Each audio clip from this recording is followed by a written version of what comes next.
I'll never forget the night Daniel told me his story. It was Christmas Eve, and we were sitting by the fire, the lights on the tree flickering like dying embers. His voice was low, almost hesitant, like he wasn't sure if he should even be saying it out loud. "It happened last Christmas," he began, staring into his untouched cup of cocoa. "At my uncle's cabin, deep in the woods. Snow had buried everything, and we were completely alone. No neighbors, no phone signal, just my family and the cold, empty night." He told me about the strange things that started happening right after they settled in. The soft knocks on the windows when no one was outside. The way the Christmas lights would flicker and hum, even though the power was stable. His little sister kept waking up crying, saying she saw someone standing in the corner of the room. Then, just past midnight, the front door unlocked itself. "I swear to God I heard it click," Daniel whispered, "like someone was inside with us." He paused, his hands trembling slightly. "That was when we realized we weren't alone in that cabin." His voice dropped lower. "And whatever was out there, it wasn't human." Daniel took a shaky breath before continuing, his eyes darting to the window, as if expecting to see something staring back. "Looking back, I should have known something was wrong the moment we got there," he said. "It wasn't just the isolation. The cabin felt off, like it had been waiting for us. The first sign was the snow. It wasn't fresh, powdery, or untouched like you'd expect deep in the woods. No, it was disturbed. Drag marks leading from the tree line to the front porch, like something had been crawling through it. His dad dismissed it as an animal, but Daniel couldn't shake the feeling that it looked too deliberate, too human. Then there was the snowman. It stood at the far end of the yard, facing the house. At first it seemed normal, until they got closer. "It didn't have a face," Daniel muttered, rubbing his arms. "Just 3 lumps of snow stacked on top of each other. But the middle section had these deep scratches, like claw marks." That night, as they unpacked, the lights flickered again. His mom laughed it off, but then they heard something outside. Soft, crunching footsteps in the snow. His dad grabbed a flashlight and stepped onto the porch, shining it into the dark. No one was there, but the snowman? It had moved. "I swear on my life, it was closer," Daniel insisted. "Not by much, maybe a few feet, but it was different. The top section had tilted slightly, like it was watching us." His dad, annoyed, kicked at the snow and went back inside. Daniel followed, locking the door behind them. That night, the wind howled against the windows, and somewhere outside, beneath the heavy snowfall, something moved. Watching, waiting. Daniel's hands tightened around his cup, his voice barely above a whisper. "We should have left that night," he said. "But we didn't. We stayed, and that's when it got worse." Christmas Eve was supposed to be warm, filled with laughter, but in that cabin, something felt wrong. His parents tried to keep the mood light. His mom played old Christmas songs. His dad made hot cocoa, but there was a tension in the air, a quiet unease no one wanted to acknowledge. Then came the knocking, soft at first, 3 taps against the front door. His dad frowned, checking his watch.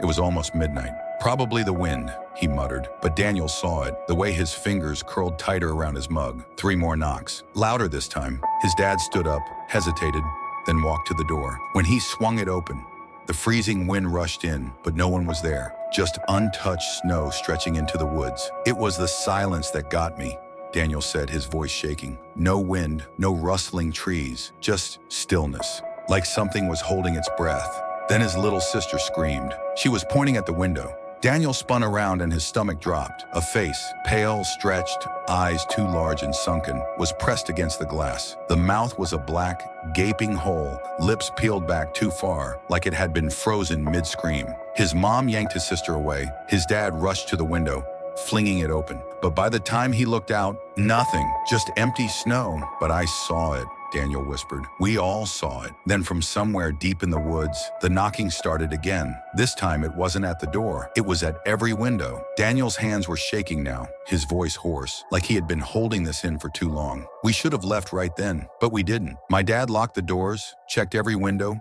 and told us to stay together. He tried to act calm, but I could see it in his face. He was scared. Then the power went out. The Christmas lights flickered once, twice, then died, plunging the cabin into darkness. The only light came from the fireplace, scratching, slow, deliberate, like nails dragging along wood.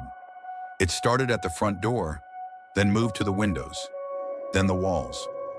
"It was circling us," Daniel whispered, "like it was hunting." His little sister whimpered, burying her face in their mom's sweater. His dad grabbed the fireplace poker, his knuckles white. Then in the dim glow of the fire, Daniel saw something. The doorknob. It was turning. His dad lunged, slamming his weight against the door, just as it clicked open an inch. He shoved it shut, locking it again. But the thing outside, it laughed. Not a human laugh, not something alive. It was hollow, jagged, like ice breaking, like bones snapping. Then all at once, every door and window in the cabin started rattling violently, like something was trying to tear its way inside. "We had nowhere to run," Daniel said, his voice raw.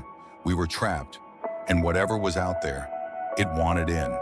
And then, just as suddenly as it started, it stopped. Silence. Nothing but their heavy breathing and the crackling fire. Then came the whisper, low, crooked, right behind him. "Let me in." Daniel swallowed hard, his eyes darting to the shadows in the corner of the room, like he was expecting something to be standing there. "We didn't move at first," he said, voice barely above a whisper. "No one did." That voice, it was inside the cabin. His dad spun around, raising the fireplace poker like a weapon, but there was nothing there. Just empty space, dark and endless in the dim firelight. Then the whisper came again. This time, right at his ear. "Let me in." Daniel shoved away from the sound, heart hammering. His mom was crying, holding his sister close. His dad was shaking, mumbling prayers under his breath. Then, the front door exploded open. The wind screamed through the cabin, knocking over the Christmas tree, sending ornaments shattering across the floor. The fire flickered wildly, throwing frantic shadows against the walls. And in the doorway, standing in the swirling snow, it was tall, too tall. Its limbs were wrong, stretched, bending in ways they shouldn't. And its face, Daniel stopped, shuddering. God, its face. There were no eyes, just deep, black pits. Its mouth hung open, an empty void, and when it moved, its bones cracked like frozen branches. His dad lunged, swinging the poker, but the thing vanished, gone in an instant, like it had never been there. Then his sister screamed. It was inside the cabin. Daniel grabbed her, yanking her toward the back door. His mom and dad followed, scrambling over the wreckage. The thing moved in jerky, unnatural bursts, flickering from one shadow to another. The walls groaned, the windows shook, the very air felt wrong. "We ran," Daniel said, his voice hollow. "Out into the snow, into the dark. My dad didn't even stop to grab the car keys. We just ran." Behind them, the cabin shuddered, the door slamming shut on its own. And from inside, in a voice that almost sounded human, came a final whisper. "Merry Christmas." Daniel exhaled shakily, his fingers gripping the edge of the table. His eyes were hollow, like he was still trapped in that night. "We made it back to town just before dawn," he said.